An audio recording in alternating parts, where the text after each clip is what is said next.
Depois de enviar seus discípulos para anunciar o reino, Jesus parte para ensinar e curar nas cidades da Galileia. Mas, longe dali, numa prisão escura e úmida, João Batista, o homem que preparou o caminho, está isolado.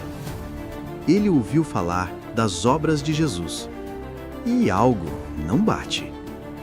João sabe o que os profetas anunciaram.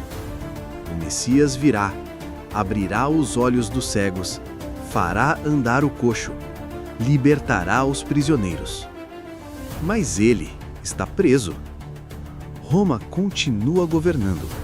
Herodes ainda está no trono. O que está acontecendo?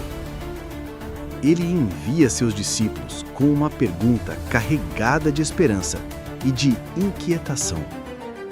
És tu aquele que havia de vir, ou devemos esperar outro? No judaísmo do primeiro século, aquele que havia de vir não era uma frase qualquer. Era o eco vivo de Salmos 118 e Isaías 35, um título para o libertador prometido.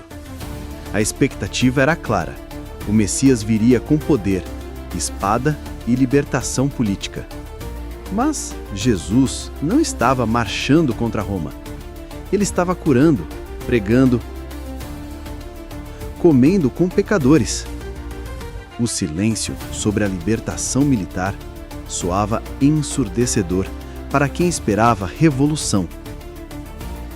Jesus responde, mas não com um sim ou não. Ele recita Isaías: os cegos veem, os coxos andam, os leprosos são purificados, os surdos ouvem, os mortos ressuscitam, e aos pobres é anunciada a boa nova. Mas há um detalhe que só um ouvido treinado perceberia. Ele omite a parte que fala sobre libertar os prisioneiros. É como se dissesse a João: sim, eu sou, mas meu reino começa de um jeito que você não imaginava. A mensagem é clara. O Messias veio primeiro para libertar a alma, antes de derrubar grilhões de ferro. João entende. Sua missão estava cumprida, mesmo que seu destino fosse a morte. A maior vitória não seria política, mas espiritual. Quando os discípulos de João se afastam, Jesus se volta para a multidão. Ele não diminui João. Pelo contrário, diz que ele não é um caniço agitado pelo vento. Não é um homem de luxo nos palácios. Ele é um profeta. Mais que profeta. Entre todos os nascidos de mulher, não houve ninguém maior.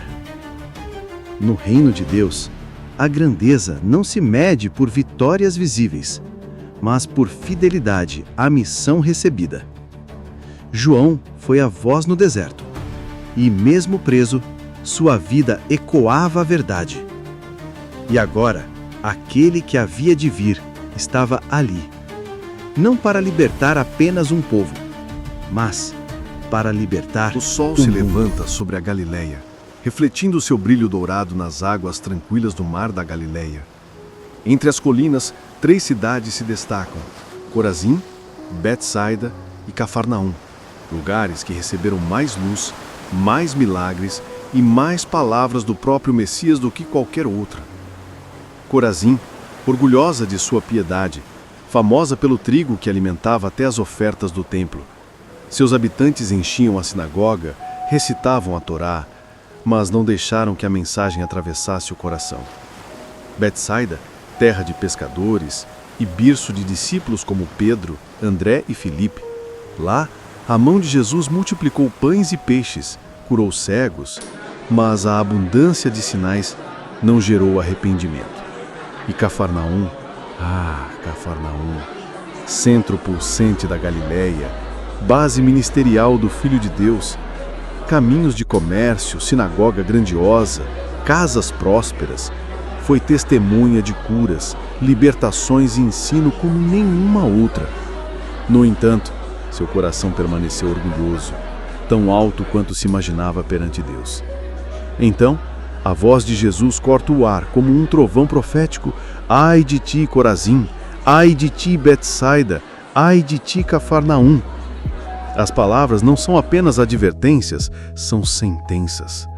Ele diz que cidades pagãs como Tiro e Sidom, e até mesmo a infame Sodoma, teriam se prostrado e se arrependido, se tivessem visto o que estas três viram. Para ouvidos judeus, era um golpe no orgulho nacional, uma comparação impossível de suportar. O recado era claro: não basta viver cercado de religiosidade, nem estar perto da presença de Deus. É preciso ouvir, crer e mudar. Pois no juízo, a luz que foi rejeitada se tornará a medida da condenação. E essas três cidades, banhadas de milagres, ficariam para a história como símbolos de oportunidade desperdiçada.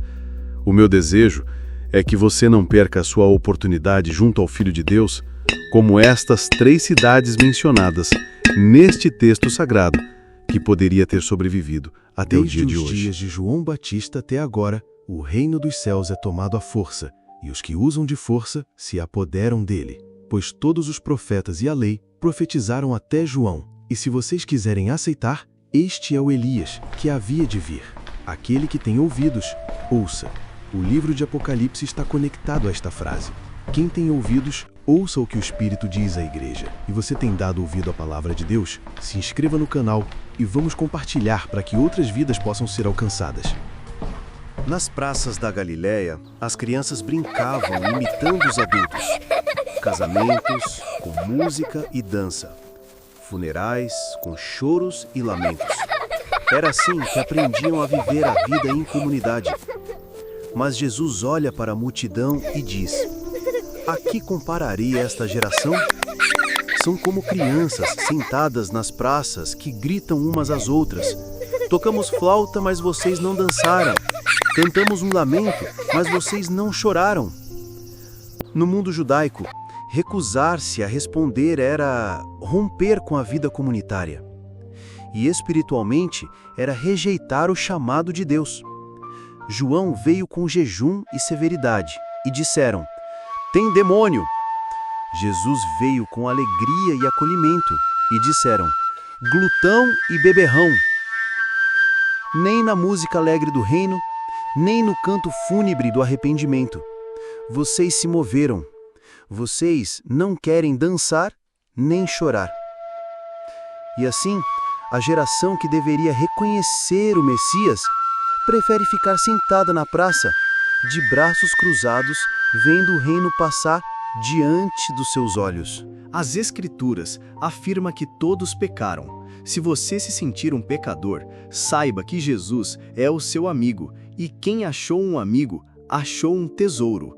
Deixe seu like para ajudar este canal. Imagine Jesus, olhando para a multidão cansada, respirando fundo enquanto o sol se põe sobre as colinas da Galileia. Seus olhos se levantam ao céu, e ele começa a falar com o Pai. Não em um templo, mas diante de pescadores, mulheres simples e crianças curiosas. Ele agradece porque o reino de Deus não foi entregue aos que se consideram sábios, mas aos de coração humilde. Atrás dessas palavras, existe uma tensão. Os líderes religiosos daquela época carregavam um orgulho silencioso. Conheciam cada letra da lei, mas o peso que colocavam sobre o povo era quase insuportável. Regras, rituais e tradições que, em vez de aproximar de Deus, afastavam. Jesus sabia que muitos dos que estavam ali não tinham lugar de honra nas sinagogas, mas eram exatamente eles que o Pai escolhia para revelar seu amor. Ele continua e diz algo que ninguém ousaria afirmar: todas as coisas me foram entregues por meu Pai. Naquele momento, não era apenas um mestre falando, era alguém reivindicando a autoridade divina, dizendo que conhecia o Pai de uma maneira que ninguém mais conhecia. E mais do que isso, ele era a única porta para esse relacionamento. Então Jesus se inclina levemente para a frente e lança um convite que atravessa os séculos. Venham a mim todos vocês que estão cansados e sobrecarregados, e eu lhes darei descanso. As palavras penetram fundo, como água em terra seca. Ele não promete ausência de problemas, mas oferece um jugo suave, um peso leve, diferente do fardo pesado da religião, e garante algo que todo o coração humano deseja: descanso para a alma. Naquele instante, alguns entendem que não estão diante de um rabino comum. Estão diante do Filho de Deus, oferecendo não apenas palavras, mas vida. O silêncio que segue é pesado e sagrado, como se até o vento parasse para ouvir. Jesus acabou de dizer: venham a mim todos os que estão cansados, e eu darei descanso. Um convite de paz, um chamado para os oprimidos, os sobrecarregados, os que carregam fardos pesados demais. Deixe seu like para ajudar este canal. Luz da Palavra Bíblica. As minhas mãos indicam para todos o canal Luz da Palavra Bíblica. Se inscreva e deixe seu like.